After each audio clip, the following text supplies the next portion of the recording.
Sikhs, it's a bit much for you to consider 150,000 people, 150,000 of your people dying to be genocide. Sorry. The city. This is an older video. This is all the way back from December when it first occurred. Okay, or when it first started, pretty much, or when it was heating up. But we are going to, yeah, there will never be a deregulated market. The market will always be the market will always be regulated by the biggest player. If it's not the government, it's going to be whatever the fucking big like agri companies are in India. They will set the prices for whatever you can fucking whatever they want to pay for it.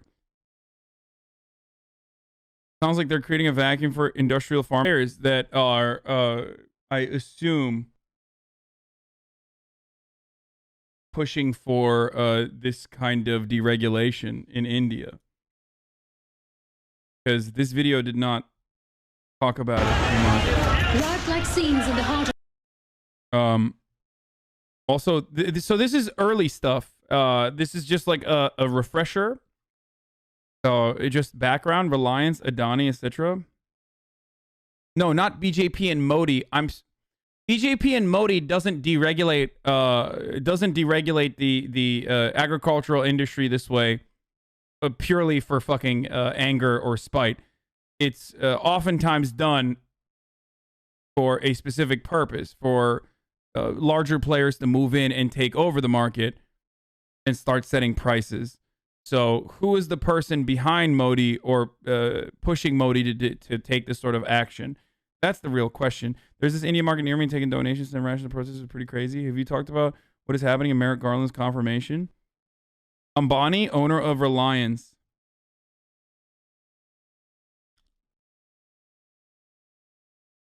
Oh yeah, then Reliance, all Ambani business, and also Nestle. The Bharatiya Janata Party is pushing for it, and they ask the top companies like Reliance. I am from India.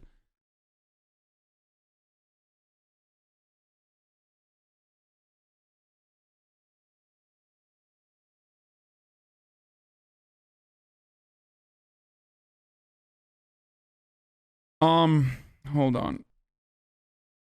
My local pastor is doing the stimulus challenge where it challenges the church to donate their stimulus check to him. Okay, dude, stop. Let's keep going on this.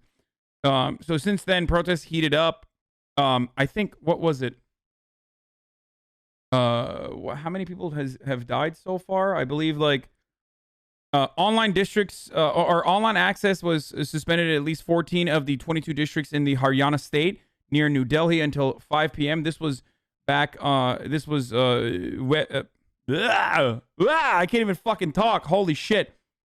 This is from the latest info coming in from CNN, which I think this is from yesterday, but this is the fucking link that Rihanna posted that everybody got mad at. Got 253,000 retweets. They shut the fucking internet off? How is that legal? Yeah, the Kashmir region says hello. India fucking shuts off internet all the goddamn time. They do shit like that when they want to. It is entirely different. Their form of governance there is not like the United States.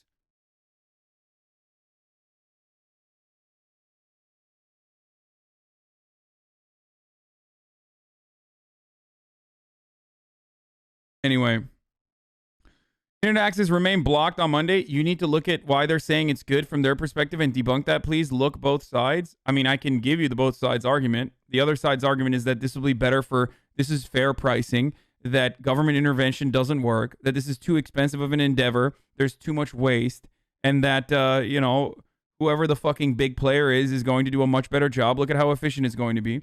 And it will be efficient. It will be efficient in terms of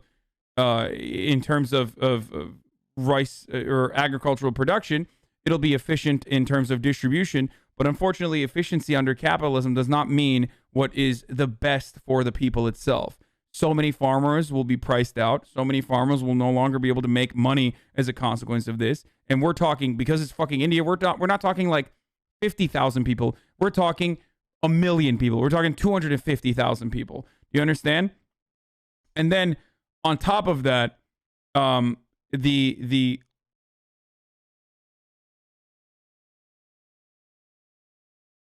this happens everywhere, by the way. Like, this isn't just a India issue. This is not an issue that is just in India. This happens everywhere around the world, where there is government regulation over. I mean, there is government control over a lot of the pricing, or at least like pricing. Subsidies are built into the pricing itself. There's different ways of influencing how agricultural production works. There's always some form of centralized planning for it. We do it here in the United States as well. But in the United States, like, it's completely already in the fucking hands of big business.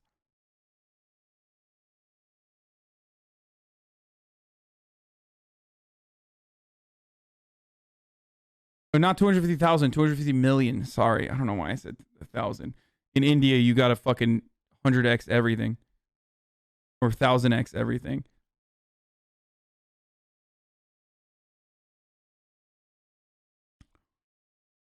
Yeah, they say everything's bigger in Texas, but everything's actually bigger in India. Even their fascism. 48-hour internet shutdown was also imposed on 3 other areas in the Delhi borders late on Friday, with India's Ministry of Home Affairs saying the move was in the interest of maintaining public safety and averting public emergency, like Robin Hood saying, this is in your interest not to be able to buy, artificially causing the price to fucking decrease of GME stocks. The fascist Indian party and the fascist Indian police are beating the fucking living shit out of protesters who are largely peaceful protesters. I'm assuming there is going to be, I'm sure this has already happened, but certainly there's got to be some fucking, there's got to be some kind of, like, movement that occurred that the government is using to justify violent action. By the way, I don't know if I can show this, Fizz. There's probably blood in this. Like, I'm sure something has already happened in which the government said, well, look, there's violence here. These guys are actually not peaceful. They're actually violent, to justify further beating the shit out of the protesters.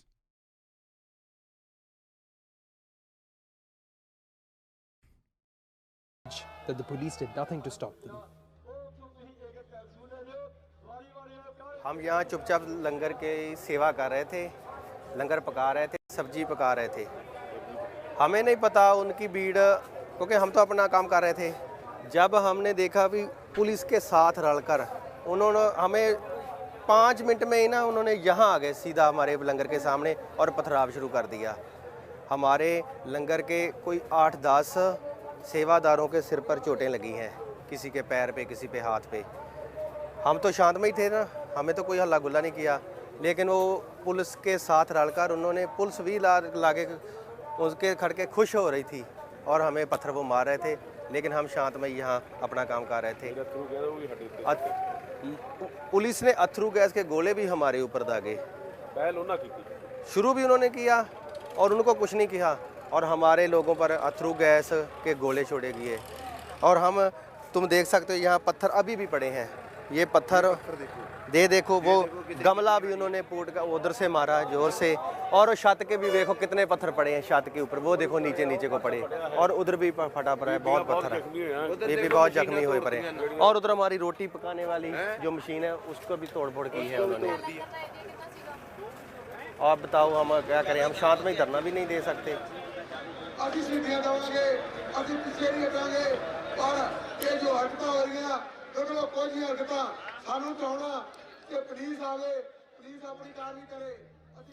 I think these guys are class reductionists, Sweaty. It seems like they're not being patriotic enough by protesting the patriotic government. Time to cancel these farmers, dude. But injuries recounted the events. मुझे भी यहाँ पे चोट आ चुकी है, हड्डी crack हो चुकी है। I'm gonna write an article about the aggressive masculinity of Sikhs who don't shave, which is violence in and of itself, I think. और उसके बाद पुलिस वालों ने पकड़ के लेके मेरे पर लाठी चार्ज की और मेरे इस निशान साहब ने जो मैं पहना हुआ है यहाँ पे कमर कसा, और यहाँ में लाठी चार्ज हुई, मैं बच गया फिर भी। तो उसके बाद कुछ आगू गए मुझे छुड़ाने के लिए, मुझे छुड़ा के लाए हैं, ठीक है जी। बहुत शद्दरगीन ने मेरे पर फैंड चार्ज किए इन्होंने, और उसके बाद जिन्होंने आरएस वाले और बीजेपी वाले मिले हुए थे और मेरा वीर है, इनके ऊपर भी पथरा हुआ। Modi, the BJP, and the RSS declare anyone they don't like as anti-national. They've declared the majority of Punjabi Sikh protesters as supporters of Khalistan, a separate state for Sikhs. The Islamophobia is also rampant in India, and the Indian equivalent of Groypers are incredibly racist and colorist towards South Indians. In many ways, Indian chuds are far worse than American chuds. Well, it's always, again, everything's bigger in India. It's always going to be on fucking steroids. Wait, do people actually think that? No, I was being sarcastic. I was just applying both lib reasoning as to why this is bad and then applying like conservative reasoning as to why it's bad. Why are they fucking triggered by this? Oh, because they're gonna run the separatist narrative. Okay, so this is what they will. So when protests like this happen, where people have legitimate grievances, those in control that are being protested against will find a way to dilute the movement and make it seem as though the people are acting out of some other reason beyond, like, literally, we need to continue to survive by farming. They will have to reframe it. It happens with the Black Lives Matter protest where they say, well, these guys actually just hate cops and they're violent terrorists. And in a similar capacity, I assume, part of the way to attack this protest is by saying this is actually a terrorist separatist group. It's the same protocol everywhere around the planet.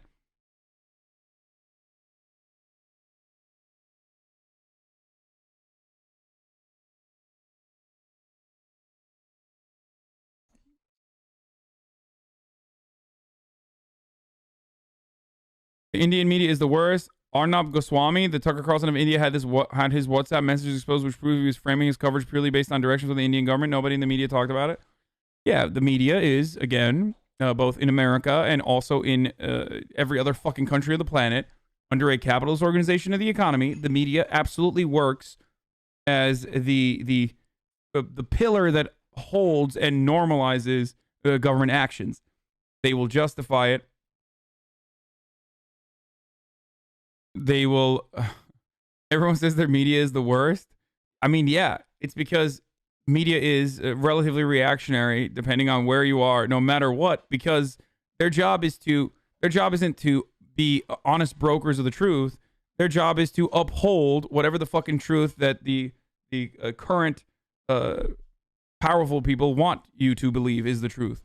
You mentioned India is vastly underdeveloped, but their laborers seem to know their rights better. Well, it's a consequence of being vastly underdeveloped that their laborers seem to know their rights better, because professional, there isn't as much impact through financialization of their marketplaces or financialization in general. There isn't as much an impact of professionalization of their labor force, I guess.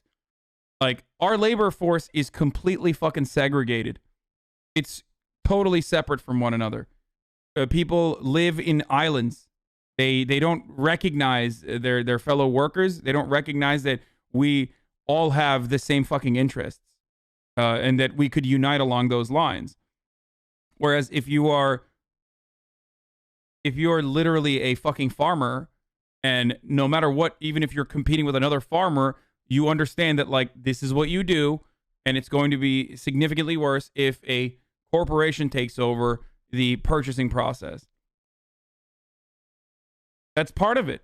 That's one theory as to why a second, like, red revolution might not ever happen in the world as it stands, because there is no, we don't have that same kind of labor organizing that was easy to create in a factory floor in the aftermath of the Industrial Revolution. Indian government has suppressed Sikhs in Punjab. One lost land. Punjab was reduced from 58,000 square miles to 19,000 square miles. Since 1947, the central Indian government has specifically attacked Sikh agricultural rights through lost resources. Today, Punjab's electricity and around 5 trillion gallons of water have been diverted to neighboring states. Lost life, 100 to 150,000 Sikhs have been killed in India through government-organized genocide, disappearances, and shootings. Holy shit. These farmer bills are a small part of a larger genocide against Punjabi Sikh culture. Stop vilifying the Sikh struggle to get approval from India and the West. It's corruption, not genocide. I don't know, man. I think 100 to 150,000, regardless of India's size overall, is still pretty fucking genocidal.